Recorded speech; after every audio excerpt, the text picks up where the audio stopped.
Mutazowela a gagné vinaye, basi na poto, tozaki na opposition, to comme na mbongo, to comme na pouvoir, to ibandere tolingi. Écoutez très bien. S'il y a encore des gens qui croient en vous, c'est grâce à Félix Tshisekedi, pas vous. On a vu tous de quoi vous êtes capables. S'il y a des gens qui sont encore dans l'UDPS, c'est parce qu'ils croient en Félix Tshisekedi. C'est pas qu'ils ont encore la bonne mémoire des Tchiti quand il était vivant. C'est pas pour vous. Vous n'avez aucun sens de leadership. Vous tous, vous n'avez aucun sens de leadership. Vous foutez la honte aux Congolais. Vous foutez la honte à nous qui communiquons pour ces pays.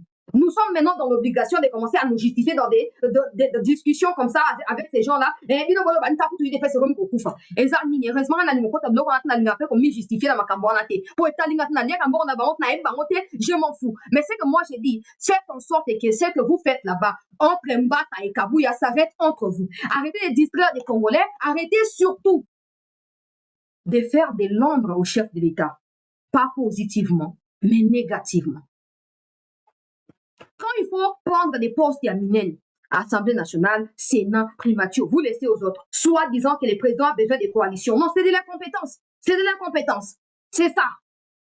Le président a besoin, c'est vous, Kabouya, tu as dit, je vais mettre la vidéo dans un instant. Quand on souffle avec Tshisekedi, Mbata, il n'était pas là, il était dans INC. C'est très bien, mais quand vous soufflez avec Tshisekedi, c'était pour faire quoi aujourd'hui? C'est pour continuer à insulter? C'était pour continuer à laisser des caméras et des bâtis prendre des hautes fonctions?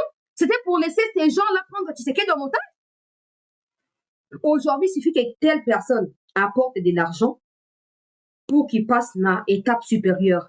Nakacha IDPS, tout comme Nakacha gouvernement, tout Nakacha ma recommandation d'Engezalaka. À un moment, je me pose la question s'ils étaient vraiment préparés à accompagner Tshisekedi. Même si ce n'est pas le cas. Dans les stades où nous sommes aujourd'hui, Tshisekedi a déjà fait un mandat. Ça suffit pour qu'ils apprennent, pour qu'ils l'accompagnent pour ses seconds mandats. Ils passent tout leur temps dans des disputes. Ils passent, avant c'était d'abord Bouzouboula. Oh non, je suis secrétaire autoproclamé. Et puis voilà, les gens des Kabouya, comme ils adorent insulter, ils n'aiment pas réfléchir. Ils ont insulté, ils se sont battus jusqu'à ce que le président les a reçus. Après, si on se pose la question aujourd'hui, est-ce que Bouzouboulou a obtenu, c'est pourquoi il s'est battu? Je ne pense pas. Est-ce que Bouzouboulou combattait Kabouya juste pour être reçu par le chef de l'État parce qu'après c'est là, ils ont tué leurs armes? Je ne pense pas. Ça veut dire que Boza tellement na kati ya distraction que non na molimo na bino na bolati esprit à qui pouvoir te. Il y a un moment que ba kabiliste ba ye ba zut cheke de otage. Et ça va servir à renseignement, et ça va servir à sécurité, et ça va kati armée ba zo balancer patine balingi parce que vous qui devez être les gardiens de ces pouvoirs là, non mais vous n'êtes pas. Vous n'êtes pas là. Vous êtes préoccupés à comment je vais devenir riche, comment je vais m'enrichir. Regardez les mouvanciers à l'époque de Mobutu. Ils se sont enrichis illicitement. Aujourd'hui, ils sont où?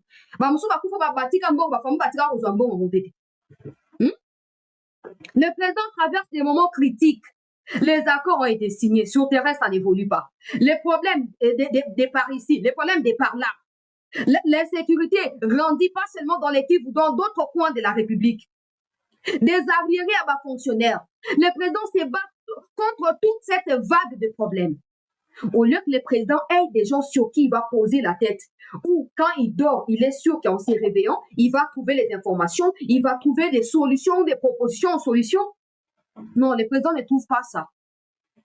On voit les Wagner qui n'ont jamais été élus d'EPS, qui font la différence plus que ceux qui sont élus d'EPS dans les gouvernements. Ça prouve que Bozana Bonimo va être toujours récompensé. En soi, on ne peut pas refuser. Vous avez combattu pendant plusieurs années, vous accédez au pouvoir aujourd'hui, c'est tout à fait normal que vous puissiez prendre un peu de choses pour mettre sous la dent. Mais pour Banasugo Kotia Montou Nabino pour l'enrichissement illicite Nabatu, au détriment pour lesquels vous avez combattu pendant 37 ans, là j'ai du mal. Là j'ai du mal. On reproche au ministre et à l'Intérieur incompétence. Il est de l'UDPS, non?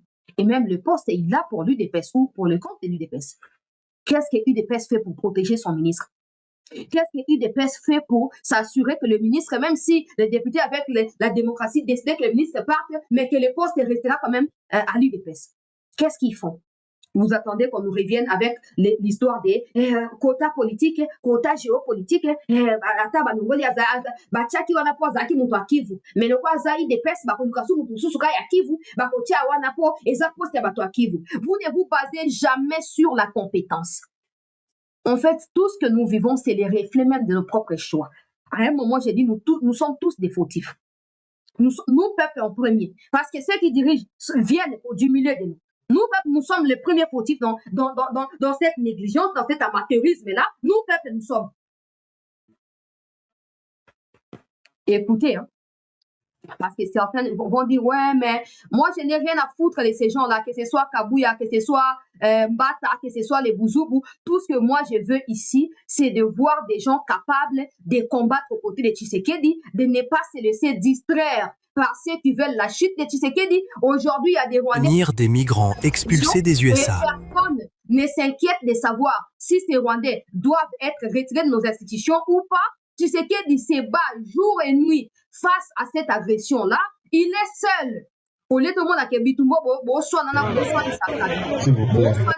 banani ba caméra boswan sa ba bati. Bino malane bino la bino. Bino na i de pes bomani après bo ticket score ba adversaire espace. Bah, je ne serais pas surpris, moi, c'était news, je ne serais pas surpris que le président Tshisekedi décide de placer quelqu'un d'autre à la place de l'UDPS quand le président décidera de partir. Je ne serais pas surpris, j'ai dit ça ce matin sur Twitter, je ne serais pas surpris que le président décide de prendre un dauphin en dehors de l'UDPS. Je ne serais pas surpris. Qu'avez-vous fait pendant 6 ans, Bokonza Tshisekedi? Rien du tout. Rien du tout. Rien du tout. Écoutez, hein, ça c'est Kabouya autour de son meeting hier à l'UDPS. Il demande à ce qu'on projette une image. J'ai dit, cette histoire, mon nebo ça un peu na privé. Ata bo betani makofi, on ne même pas informé. Mbata fandi, yope Kabouya fandi, ba o musupe ba o banani bo fandi, bo swani, bo fingani, bo mundi, bo katani ba pota. Mais nous on veut pas voir ça. On veut pas voir ça. Vous donnez du gâteau aux Rwandais. Bon on a Kagame na batna bande bazak. Kagame quand il ça subit dans d'autres ça subit dans d'autres mais bino bozawa Kabouya lingiba mona ke yaza Kabouya Mbata lingiba mona ke yaza professeur mon banangé le ninga za professeur tout ça pour rien apporter parce que Mbata et Kabouya agissent de la même manière contre l'UDPS. Mbata est allé dans la diaspora là-bas pour aller mettre des gens qui ne sont pas de l'UDPS na mutu ya union sacrée batu ya batu kwebo na diaspora de bazali na présidence ya ligue des femmes et diaspora ya union sacrée batu ya bati Mbata ke kutia bango après la Kishasa tu na Kabouya azube buma incompétent tiwana batu nyonso bazoya bazobosala nini bazokochonga biso mpo bosotoleki na Kishasa toloba te yo bapesi yo kokoka nini basi bapesi bino à part bamaison bavilla oyo bosombe oni bosi bosali po échanger et là oni bosi bosali po échanger. Vous aurez dû mettre ces vidéos ici dans un salon botie écran wana géant botie boposer vidéo Mbata fandi wana yo Mbata ozokoloba boye tout ça tala vidéo na yango il faut en arrêter boswani kuna mitali biso angalité. Kabouya a décidé de faire ça. Écoutez. Nous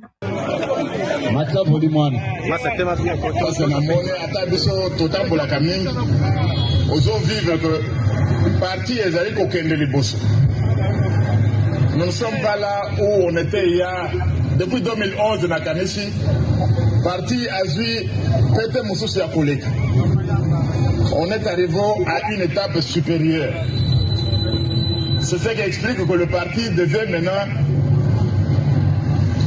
le premier parti qui fait peur dans le pouvoir au Tozana. C'est tout à fait normal. C'est pourquoi à Bolobi, vos années 5, vos années 6, on regarde d'abord ce que l'UNC va dire. C'est parce que nous sommes montés dans cette dimension-là et nous nous positionnons, nous sommes bien positionnés pour la 2016.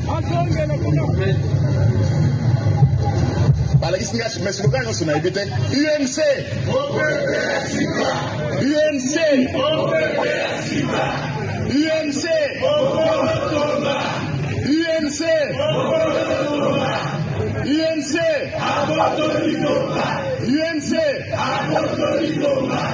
il faut tout voter là. Ça, c'est en 2000, je ne sais pas, mais c'est avant les élections de 2016. Parce que vous avez entendu Mbata qui dit que INC se prépare pour l'élection il y a 2016. Ce qui signifie que la vidéo était un peu avant 2016. Nous sommes en 2026, 10 ans plus tard. Dans 10 ans, là, si on se met à comptabiliser le nombre des gens qui étaient dans l'UNC, qui étaient dans du PPRD, qui ont rejoint IDPS, il n'y a pas que Mbata. Mais écoutez la suite. IDPS viva. Nalobi Boyebi sortie médiatique naïe. Un nouveau venu naïe de presse. C'est un nouveau venu. Nalobi Makamboyo. Nouvelle idée. Bon. Nalobi Makamboyo. Puisque à Fongoli Portango, il faut y mokoya kokangaya. Technique, zongisa na ba image ya biso baniba bato toza du mauvais côté de l'histoire. Zongisa ya.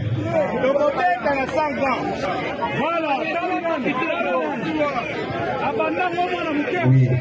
Bo banda kotala ba image wana. Donc Kabuya estime que le propos tenu par Mbata contre Peter Kazadi, quelque chose, parce que moi j'ai vu la discussion entre Mbata et Peter Kazadi.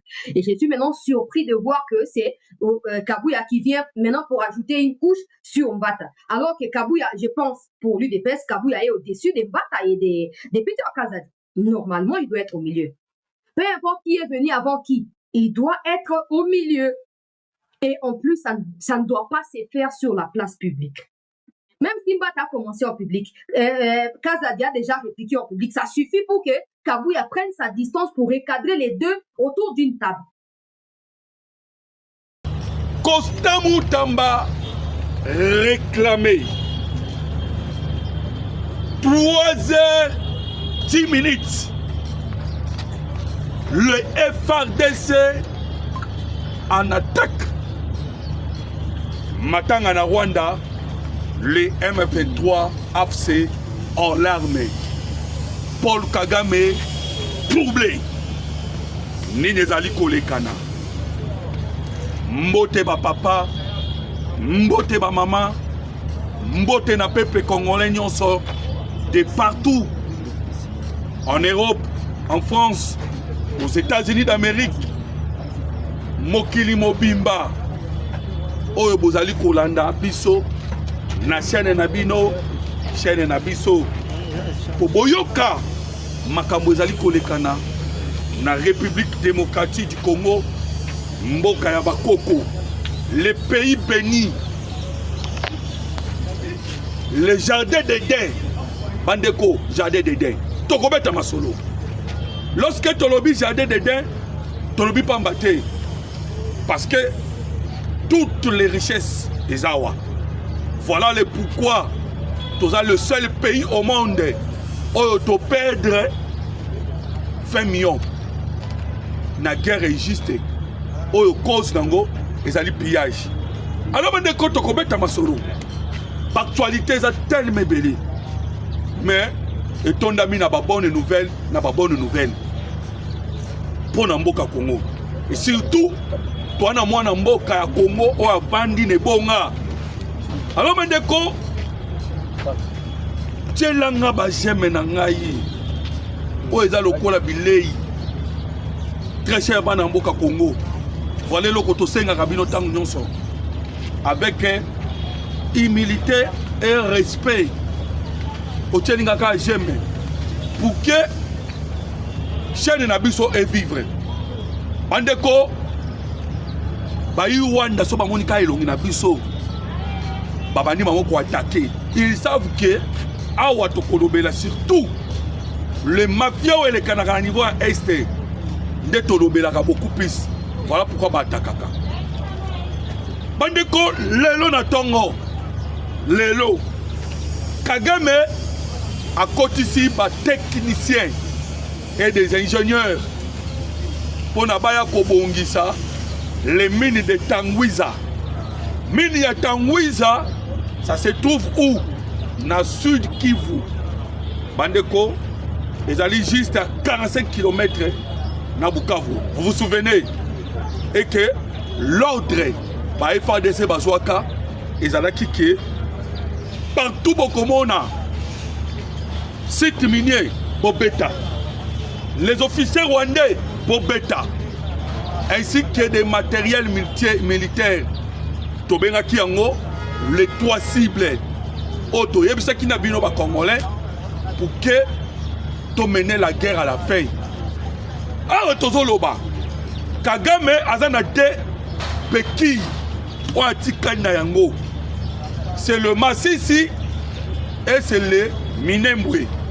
Alors tokobeta masolo, pourquoi Masisi, pourquoi Minembwe? Tokobeta masolo nango awa. Vous allez comprendre pourquoi Simbi les deux béquilles et il ne veut pas lâcher. Toko solo la na kati ya émission. Tokobeta masolo bandeko. Vous allez comprendre pourquoi le voyage à Mokonzamboka na Turquie qui a donné la colère à Paul Kagame. Tu sais ça qui n'a pas dit j'étais Kagame à Mataki, j'étais à Kokita. J'étais Kagame à Mataki et Zaki, j'étais aux États-Unis d'Amérique. Une forte délégation venant des États-Unis d'Amérique, Bakendaki tout droit à Turquie. Ils ont tout été très bien préparés. Kouta Mokonzamboka Outi Congo Brazzaville, il est allé directement na Turquie. Et l'on a le président de l'Union africaine. Lorsque Bakomi Kuna, Bandeko Bakongolais, ils se sont rencontrés avec une forte délégation venant des États-Unis d'Amérique. Mais toute une question, quel est l'objectif? Bandeko Bakongolais, Naïbisaki Nabino que il faut faire pression na ba nyonso ba soutenir Paul Kagame. Recep Tayyip Erdogan aza moko ya pesaka na ba M23 wato ko ba Paul Kagame na zo pesa bino kombo ya drone oyo utaka na mboka ya Turquie. Je ne sais pas ce qui n'a yango. Alors les drones en question, bandeko, na mon retrouvé en côté, vous allez m'excuser parce que c'est très important. Les drones en question, Oyo, Recep Tayyip, Alivana Rwanda, il fallait maintenant qu'on bloque. Vous savez quoi? Ce sont les Américains qui nous avaient bloqués. Au moment qui, Tokotaki embargo pour que tout bundate. Mais lorsque le président Tshisekedi a hier, a béni ce qu'on a embargo, tout ce qu'il pouvait parce que les Américains bandeko congolais parce qu'ils coopéraient et avec France et ils nous ont bloqués. Les lots de Tamasolo, Tobimi, parce que comme il tourne à bloqué Paul Kagame na Rwanda, Tokenaki na Turquie pour bloquer Kagame. Bonne nouvelle pour la République démocratique du Congo. On bloque Paul Kagame en Turquie et on ouvre la République démocratique du Congo à Tosolo Babandeko Congolais. Premier équipement militaire made in DRC fabriqué en République démocratique du Congo par la coopération avec Bandeko Congolais, par la coopération avec la Turquie. Avec la Turquie, Bandeko Congolais, pour la fabrication Yaba armes, Bamassas, Babombe, Tozolo Banabino, et Bimi déjà. Donc, vous avez compris que la machine de guerre est activée. La machine de guerre est activée. Alors, tout ce qui est dans le dossier, il y a maman Judith Siminois. Judith Siminois. Tout ce qui est dans le dossier. Judith Siminois attaqué. Attaqué par Banani, par Rwandais, par Otobengaka, l'armée numérique rwandaise. Bandeko, armée numérique rwandaise Otokoloba, et Sangana, Kotoyo, Baï Congolais, Kotokuna, Rwandais, Basala et Kiri. Alors, la sortie médiatique, il y a Maman Judith Siminois à niveau ya TV5 Monde. Bandeko Congolais, tellement qu'on a posé la question na Maman Judith Siminois sur la nationalité il y a des réfugiés au Bakoya. Après ça qui combat la nationalité en été. Elle est attaquée dans des degrés moko. Vous n'aurez pas l'idée. Alors, Bandeko, voilà pourquoi tu as un élément de réponse. Nous ne pouvons pas laisser comme ça. Jamais Mboka Oyo et atteindra le niveau où tu dois atteindre. Nous vous disons, les retours en force, il y a la République démocratique du Congo. Il n'y a que nous qui pouvons le dire. Que les retours en force, les lots, PIB, parce qu'on doit le dire, nous avons vu des attaques contre Judith Suminwa. Parce que la fois passée, à Salaki lapsus. Cette fois-ci, et ça lapsus c'était parce qu'elle a omis les noms Yabamboka ou Ekoya. Nous savons bien, les alibas originaires, il y a Pérou, les alibas originaires, il y a Colombie, il y a Équateur. Nous le savons.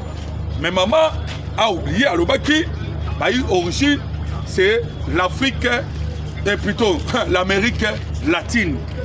Alors, les Congolais, tu peux permettre de terre à bateau, de nuire Judith Suminwa. Je ne mange même pas un 50 francs de lui. Mais Bandeko, même ça Malukonde, à Salamoussa le quoi Suminwa. Les gens Bamoni, Judith Suminwa, Kaka attaque premier ministre. Il y a une seule chose on a contre Judith Suminwa. Et ça dit qu'un dossier au Italie, Constant Moutamba. Elle devait travailler avec Constant Moutamba. Tu combien de temps solo à Constant Moutamba? Bande de Congolais, n'a combien de dossier il y a 3h10 minutes. Ce qui s'est passé. Mais permettez-moi, Natchaba point par rapport à dossier à Judith Suminwa. Pourquoi? Parce que réseau numérique rwandaise, Balobi. Je ne mange rien de lui et nous sommes là pour nous servir Mboka. Je vous le dis, bande de Congolais, c'est la meilleure première ministre ou Tamboka ou Ezala. Parce qu'aujourd'hui, la gouvernance n'a yé, PIB, produit intérieur brut, il y a République démocratique du Congo, l'élo, c'est 123 milliards. Alors, en Afrique, tu as commis, tu as gagné des points, tu as commis à niveau à 5e. Donc, le produit intérieur brut, il y a République démocratique du Congo et Mati. Bandeko, na tchena nous à côté d'autres réalisations. Na tchena le produit intérieur brut. Voilà pourquoi tu as réclamé les retours à Constant Moutamba. Vous savez pourquoi? Lorsque tu as lu les produits intérieurs bruts, on va bien PIB, mbongo oyo biso moko, tozali commettre na marché les services misala, baizine, nyonso oyo biso tozo bimisa na marché et commis à 123 milliards, toleki Éthiopie, to commis 5e. Mais le budget sikoyo mbongo l'état zozwa et leki moké le kolo ya nini ya moyibi. Voilà pourquoi il fallait Moutamba Azala. Il fallait Moutamba Azala. C'est comme si dans Mboka Congo tous sur la ministre de la justice cité des histoires comme Kozonga n'a pas partout. Vous sentez vraiment que même au point où comme Kozambo Kabeta kilo boko na mesa. Les lots doivent produire moins bon moins mine. Ils ont produit. Mais la population a collé là. Pourquoi? Parce que et comme il y a justice. Voilà pourquoi on a même l'insécurité qui va tout coller là. Et les gens ne veulent pas qu'on parle. Nous allons parler sur l'insécurité. Pourquoi? Parce que personne n'est irremplaçable. À mon côté, quand tu ne travailles pas comme il le faut, on est encore obligé de vendre à sauter. Alors moi je trouve que, bande de Congolais, na dossier ozali kolekana wana tokobeta makambo etali mama Judith Siminwa jusque là aosala mosala na ye bien. Mais il faut le retour de Kosa Mutamba. Il faut remaniement et salama. Nous sommes travailler. Tout le monde est sécurité. Les gens doivent dégager. Mais il faut dégager. Pour ça, les gens ont créé des commissions. Créer des commissions. Créer des structures. Pour consommer mbongo ya l'État. Donc il faut remaniement salama ba kende. Même ceux qui ont lobby la biso que ozana base ndenge nini. Même ceux qui ont ebisi biso que ozana soutien mokonza mboka. Ata ozana soutien ya président de la République. Même ceux qui ont nanyango ya pene mokonza mboka, nous te disons que le président ayoka ka base. Le président ayoka population. Oh dernièrement non. Population ganga qui est Mutamba Abima le président le Baïnim et Yokani et les procédures salama Bandeko Bajé Mezanase s'il vous plaît Bajé Mezanase vous aimez l'émission et vous partagez l'émission aimez l'émission partagez Bajé Mezanase. Alors comprenez que dès que tu koloba awa, bande koba congolais, les réseaux numériques rwandaises, nabao yon surtout ya PPRD, Kabilis et autres à l'attaque contre Judith Siminwa. Mais Judith Siminwa a ça qui toko. Wana flatté été. Parce que c'est une technocrate. En dépit de tout, ce n'est pas une politicienne. Mais elle fait la politique parce que, à côté comme état technocrate, a yebi ko placer chaque mongo à sa place. Il y a la construction de la route, il y a beaucoup de choses automobiles. Là nous disons bandeko, mais il faut le retour de Constant Mutamba. 3h10. 3h10 bandeko bakongolais. La machine de guerre activée. Frappe chirurgicale. Frappe ciblée. Frappe aux alliés pour atteindre l'objectif Namasisi ainsi que Namine Mboui. Je vous ai dit, bande Congolais, que Kagame a sakani na moto. Et lui-même, Talamalobami balé bande Congolais. Il y a Kagame, il y a Kabila. Kagame a lobi boy. Je n'ai pas peur des Américains. Même s'ils m'attaquent, Naï Nazana Bouker Nangana Tonga, Bandeko, ce que je vous dis, Kagame Aloba Yango, Azalina Bouker Naye, Oyo Ya Tonga, ce que Yindi, Akendeko Batama. Alors vous avez compris que Kagame Ayebi da sort Naye. Hippolyte Kanambe paie de sa part. Yepalobika Ndenge Moko.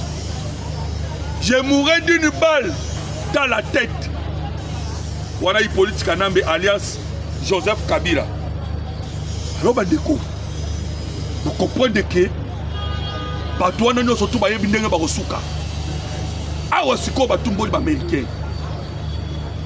Premier avertissement. Ba violer. Deuxième avertissement. Ba violer. Alors, ce qu'on est déjà, va violer, va avertissement, qu'est-ce qu'il est resté? Et donc, il va poudrouiller. Et la machine de guerre est activée. On a poudrouiller. Premier avertissement, c'est l'accord de Washington. Deuxième avertissement, c'est la réunion où les Kanaki, le 17 et le 18. Au moment où on a une émission Mingi. Nous avons répété pourquoi? Parce que nous avons qui o et les Kanaki kuna. Et ça là qui 6 zones au Bachaki o et sengela qui bango ba ya ko bimisa ba soda na bango na Congo. Ils ont encore violé. Ndenge tolobaka, premier avertissement, deuxième avertissement. troisième avertissement zaté.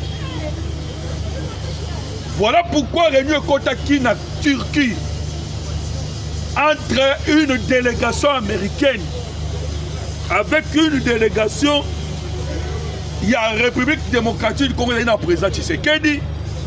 Après rencontrer Massad Boulos Azobi Mazo Seka, une réunion fructueuse, bande de Congolais. Il y a un 3h10 minutes. Dans un bête de soit 3h10 minutes, ce qui s'est passé. Alors, une réunion fructueuse. Nous avons parlé de très bonnes choses et sur la paix à l'est de la République démocratique du Congo. Après, le président de l'Union africaine PAIE, le président Évariste Ndayishimiye, Koutani Namassad Boulos, Ouatoza Karawapi la Turquie. Tant que le président de l'Union africaine a bimi à lobby, Masole Betami Kitoko. Vous avez déjà que les Américains peuvent utiliser déjà Évariste Ndayishimiye. Parce que, comme ça qui bino, Mokozamboka, Félix Antoine Tshisekedi Tshilombo, a Kotisaki, Évariste Ndayishimiye, na kata circuit à l'américain. Vous avez que Kagame, à tout moment, il utilisait Burundi, Mazaki Kako, isolé Bango. Yemoko Kagame a l'obaki que Bango Rwanda, na Burundi, Bazaki Lokola Mapasa. Pas de co. Mais, tu sais que du Moutaya Kokabola Bango. Et c'est la politique. Voilà pourquoi maintenant, le président Tshisekedi a réussi. Yako Kabola, Rwanda, na Burundi, nde azui siko Évariste Ndayishimiye, ayebise yaka tokota, bakota, tobima tokota, koti. Bazalaki na Turquie, Masole Betami. Alors quand on va M23 ba outi siko Suisse, yo kali solo mwana mboka Congo. Le M23 ba outi Suisse, na koseka nyonso. Ba média na bango ba bandi. Ah, to signé na gouvernement congolais. To solo na gouvernement congolais. Nous avons signé les protocoles d'accord. Ce qui bokolinga, na betela oli sona talisa yo, nini ba signaki kuna. Signature ba signaki, bazo benga ngona kombo ya mémorandum d'attente entre la République démocratique du Congo, les M23. Mais attention, et j'allais qui pena CIRGL. Na kokota na ba détail CIRGL te ba de ba congolais. Mais je vous dis que Togo Azalaki, RDC Azalaki, Qatar Azalaki, États-Unis d'Amérique Azalaki. Alors M23, Bayoki bien. Pourquoi? Ils sont les Betami, non? Ils ont été considérés par la nation Wananyoso. Mais Bayoba quitté que le plan B est Ali. Alors on a obété le plan B. Lorsque tu as signé un mémorandum d'attente, mais les Congolais ont na kati mémorandum d'attente, l'accès ya ba humanitaire na ba zone o bango ba contrôler.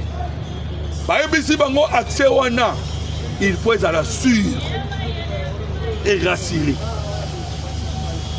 Ceux qui va respecter te ba kubetama. Ba humanitaire ba kota na ba zone na bango. Deuxièmement, libération des prisonniers. Alors, après signature, le FARDC comme activé la machine de guerre. Communication, il y a FARDC. Tokendaki, na Suisse, j'ai les documents. Na koyo kotangelo mais cause y attend. Région de Ngana groupe WhatsApp, place na bois kaka ba document nyonso. Dans le plus 243 89 40 330 80. Document à FARDC lobby boyé. Le gouvernement de la RDC tout solo là qui n'a AFC M23. Pour le Cambodge, respect à cesser les faits. Mais nous avons constaté que pas violé. On a communiqué avec FARDC. Et à Bandeko, certainement, ils ont violé. Ils ont violé pourquoi? Boya Bibino Moko Paul Kagame. Na système azalaka nango. Kagame azalaka na système ya talk and fight. Ndeko mo ko jenga lobia. prononciation na yo eza bien te en anglais ezalaka talk and fight ngai moso nakoloba ndenge nini yo comprendre kaka talk and fight eza na anglais elakisi combattant dialoguant biso ti toza kokende kosolola toyebi ke Kagame abomaka Abiyarimana abomaka Cyprien Tariamira ya Burundi ndenge nini na kati ya masolo na bauti masolo azwi roquette pour akwesi les deux présidents toyebi pe ke Yoweri Museveni aboma John Garang kaka na pleine ba négociation John Garang ya Soudan donc John Garang da ke kosolola na Kenya pasi masolo ezalaki azongeli na Uganda azwi hélicoptère apesi ye ntango azozonga kaka na Soudan boye brou crash akufa. Donc nous devons faire attention avec Kagame. À chaque fois bon solo là il y a préparé keloko effectivement bandeko ba congolais tangu kaka toso na Suisse Kagame atindiki ba drone atindiki ba soda atindiki na équipement butu bakota butu et qu'est-ce que nous avons fait tomatisi drone na biso et bandeko naibisaki na bino boye drone auto sombaki na décembre na le 25 décembre 2025 ti lelo baradar à Rwanda emona ngote ba système anti-aérien na Rwanda emona ngote drone wana nde esalaki ke bandoki ya ba français ba bloquer biso guerre to beti bango ebino mo boyebi to betem no solo frappe de Kalundu et akaba drone wana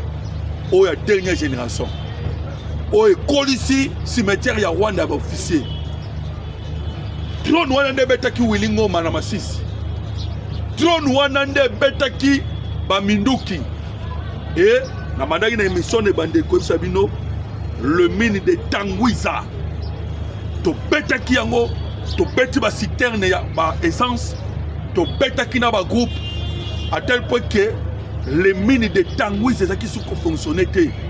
Donc nyoso wana utaki wapi na ba matériel ya sika auto zwaki na décembre et Kagame le 2 janvier tango yoka ikali solo que la République démocratique du Congo a sombi biloko dernière génération mbangu epa ya mokonzi na ye Emmanuel Macron abetaki bino lisolo abanana na Qatar parce que lelo de ato sito ekate Qatar na sala betaki bino pe lisolo na sala bino ke Qatar de alongwe na Rwanda parce que rencontre stratégique entre mokonzi mboka Félix Antoine Tshisekedi Tshilombo avant ba manifestation à Brazzaville rencontre wana ezalaki oye enflammaki Kagame abimi pe en poissonnage en Afrique alobi akobimisa basoda na ye na Congo te.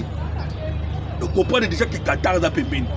Donc Kagame tango ayokaki ke tozwi biloko dernière génération mbala moko le 2 janvier mbangu epai ya ba Qatar alongwe kuna azongi epai Emmanuel Macron ayebisi Macron pesanga Minduki sino kuna ngana kokufa Tshisekedi awuti kozwa ba arme ya dernière génération o awuti kosomba oyebi ke Tshisekedi alobaka na ngai à la moindre escarmouche na kobeta Goma na kobeta Kigali et bandeko quand Tshisekedi disait à la moindre escarmouche à l'époque ba Congolais o ba yebi makambo politique te o baza informé te bazaki koseka mais Kagame ya seka kité ayebaki ke risque ezali et bato basovaka ye na moindre escarmouche wana ce sont des Français bayaka kocha moi d'homme de fer ya muke na aéroport de Kigali pour que Paul Kagame aza la protéger. Mais maintenant le problème c'est quoi? Le matériel musuto uti kozwa ko ebisanga iteke ndeko mono to komo bimsa ba secret d'état Kagame yebi ba français ba yebi yo payeba oh toza nango sikoyo même les systèmes anti-aériens ya Rwanda et qu'on fonctionnait. Voilà pourquoi vous constatez depuis un certain moment à ta autorité M23 moko vanda na Goma na Bukavu ate ka bambolombolo nde baza oyo batya makeleli bango tu bakoma kovanda awa na Rubavu na Rwanda bazobanga na kosakana te bandeko eloko esa 72 heures likolo bande evandi 10 000 km evandi yango et puis likolo kuna soka yotala na se amona o kitoko donc mpona kobeta bananga bakabila na ye moko Kagame eza pasi te yango wana ndenge nakuti koyebisa na yo ke Kagame akimaki mbangu ekapa Emmanuel Macron pesanga minduki Emmanuel Macron ayebisi ye awa so napesi yo minduki Luxembourg azali pays à Europe parce que on doit vous dire le président Tshisekedi a réussi il a divisé même l'Union européenne. Voilà pourquoi Kagame a dit Macron a dit moment où ils ont passé Kenena nous na Ukraine le quoi na Ukraine guerre ezali makambo ezali un tout petit peu incontrôlé yo Kenena nous kuna et on verra. Bandeko, vous avez maintenant compris, hein? Kagame a kokoka guerre au thé. Et vous savez pourquoi Kagame était? Vous savez pourquoi Donald Trump a lobby des sanctions plus sévères et kokoya? Vous savez pourquoi? C'est parce que les États-Unis d'Amérique babimisaki ba vérité. Et ba vérité ba américain babimisaki ezanini. Kagame est en train de préparer le chaos. Dans le bien été. Kagame, Katumbi, Kabila, AFC, M23, Sauvons le Congo, biloko wana nyonso baturanarero bare de Tabara. Bazo préparer le chaos. C'est-à-dire, bazo luka basala massacre nano salamate o Kagame soka sali yango pe akufi na ye loko anenge itilaire akufa. Il est en train de préparer cela.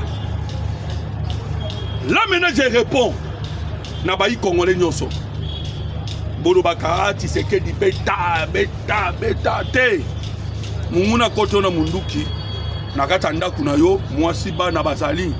Il faut beaucoup d'intelligence, hein? Voilà pourquoi Makambo est une intelligence.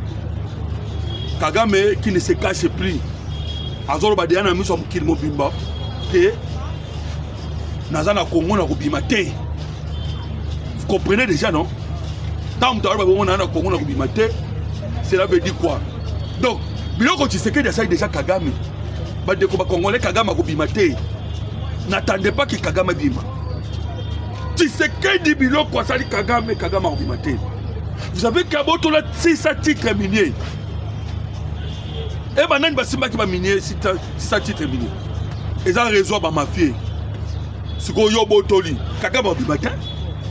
Tu sais qu'il y a tongi, les ports en eau profonde des bananes.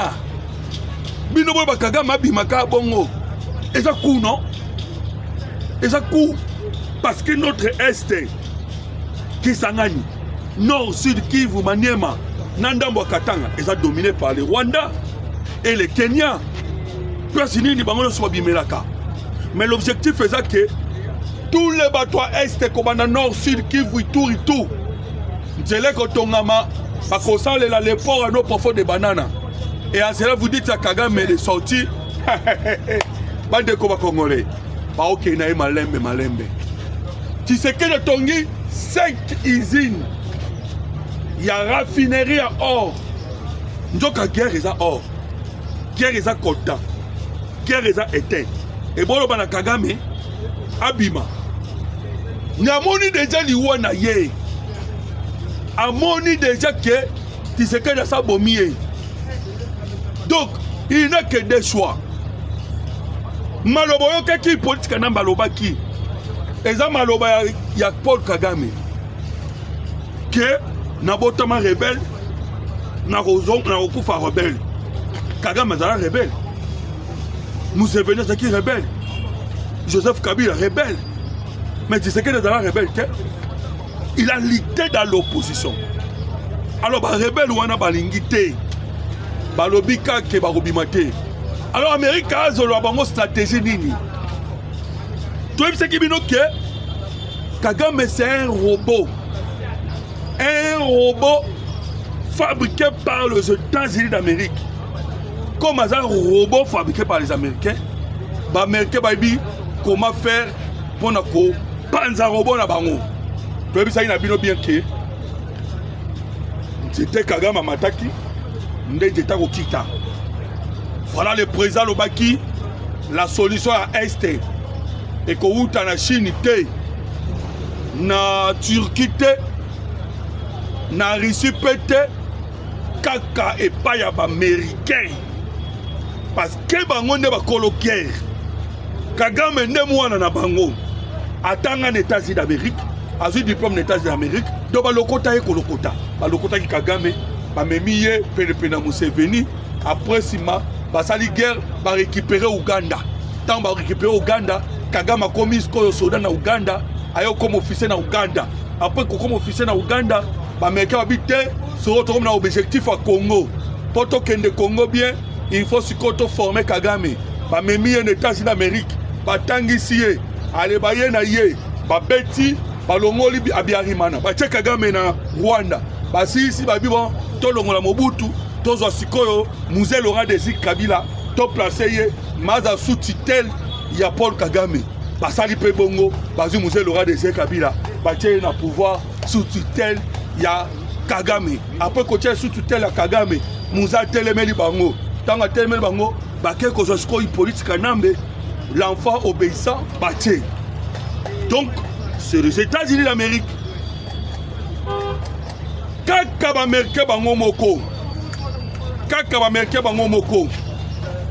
Nde sengeli ba neutraliser robot na bango. Ceux qui va neutraliser robot na bango te. Alors qu'est-ce que nous allons faire? Nous autres osani. Donc il faut bango moko balali sa robot ngo. Ozali Paul Kagame bandeko ndenge nini okoki kokota olande biso sake oime toyebisaki na bino ke vous pouvez commenter botala parce que awa nalingi na betelo lisolo oyoka ndenge ba dégâts ya 3h10 et 5h20 ya lelo et puis Oyo Kalongas Kanuka, na tangelo yango, anenga leli. Mais vous ne pouvez pas me mettre les j'aime parce que na constaté ba j'aime mais na c'est ma case. Aimez notre émission, pour partager.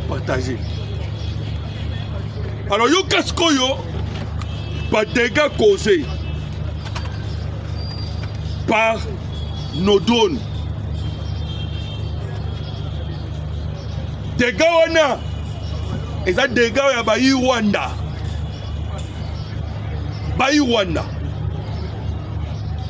Ouais bien ndeko congolais. Ceux qui ont communiqué nos FARDC, vous allez constater que na communiqué ba FARDC balobi bien que on a perdu 4 Congolais et 8 blessés. Ouais zaki mukolami balé. Je sais pas ce qui bilan ils ont alourdi. Mais bango n'a pas na bango balobi kaka zone densement peuplée. Les civils bakoufi. Mais les civils en bas combien? Bazalaka wapi? Et nous avons compris que ce sont des Rwandais. Yoka Laurence Kanuka. Alobi, depuis tôt le matin jusqu'à présent, les forces coalisées du régime de Kinshasa pilonnent sans relâche la zone densement peuplée de Mikeke à Minembwe au moyen de drones kamikazes. Voilà baronde balé là. Parce que oebi Mikeke wana wapi. Pourquoi Mikeke? Pour na Mikeke otolo babandeko. Ba petit mais ba oyo kate. Pene à point zéro. Mikeke. Ezali zone moko ya bangomba ya kosakana te. Bangomba. siko Kagame asala ndeni parce que vidéo ezali na tiaki mandeko na WhatsApp Kagame akotisi tuma basoda na ye wana batumboli mabulu batie basaki donc ekomi lokwa poche moko boye otondisi bampuku tala ebele baza kuna bayi wande wana badrone sikoyo evandaka etala bango soki babimi babeti bango soki babimi babeti bango. Voilà pourquoi ozoyoka bakolela communiquer à mikeke oyo et ça la mi ata oyo cause à 30e fois. Oyo cause à 30e fois. Ces mêmes forces ont lancé une attaque contre les zones d'enseignement PP, des meetings dans les territoires de Massissi. Voilà kolela Karakanuka, causant d'importantes destructions, provoquant le déplacement forcé de nombreuses familles. Je pense que Boyoki Bandeko. Mais de toutes les façons, Yoka, communiquer aux salami, na tongo makasi alelo. Lobi na pourquoi, bakomaki mususu. Donc, toloba, 4 jours oyo. Bakomi. Et la communication na bango nyonso na bazo koma eza ya milelo na milelo. Alors na moment oyo toyebi déjà nini toyebi ke ba y français na moment oyo ba préparer déjà eloko mususu parce que bango bazaka bongo so ba moni Kagame en difficulté ba moni ba M23 en difficulté bango ba kokara bongo te. Ils veulent maintenant nous faire encore des pressions. Mais au lieu de faire la pression à Kagame, Bandeko, vous allez maintenant constater que et ça le mikolo, la France a compté dans le silence. Alors on va sur le côté. Même dans le Conseil de sécurité, France a le barasouté. Pourquoi? Parce que même Koloba na bango baloba ki na Kagame a fongola aéroport ya Goma. Emmanuel Macron taloba ki ti lelo bafungoli yango te bafungoli aéroport te. Donc France na complicité na tokomisi na suka. Alors bandeko ba congolais bo contacter biso na piste 143 89 40 330 80. Beaucoup à la de cité. En tout cas, c'était avec plaisir qu'on a partagé la bino makambo Italie, la République démocratique du Congo, mboka na bino mboka na biso. Tout le monde a dit à la prochaine fois na même chaîne, même heure. Que Dieu vous bénisse.